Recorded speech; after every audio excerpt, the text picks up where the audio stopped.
तिथे धाराशिव, लातूर आणि बीडच्या जागेवर भाजपमध्ये आलेले जे काँग्रेसचे माजी मंत्री राहिलेले होते बसवराज पाटील यांच्या उमेदवारीवरून सध्या अंतर्गत नाराजी पसरली असल्याचं चित्र आहे। त्यांना उमेदवारी ही जाहीर करण्यात आलेली आहे महायुतीमधून।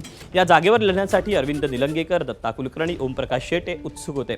मात्र बसवराज पाटलांना पक्षाकडून उमेदवारीचा फोन गेल्याची माहिती समोर आली। बसवराज पाटील माजी मंत्री आणि काँग्रेसचे माजी कार्याध्यक्ष होते। 2024च्या विधानसभा निवडणुकीपूर्वी पाटील यांनी भाजपात प्रवेश केला। त्यांना उमेदवारी जाहीर होताच धाराशिव जिल्ह्यात जल्लोष करण्यात आला। बसवराज पाटील यांचं मूळ गाव असलेल्या धाराशिवच्या मुरुम इथं फटाक्यांची आतषबाजी, गुलालाची उधळण करत जल्लोष करण्यात आला। उद्या बसवराज पाटील उमेदवारी अर्ज दाखल करणार आहेत।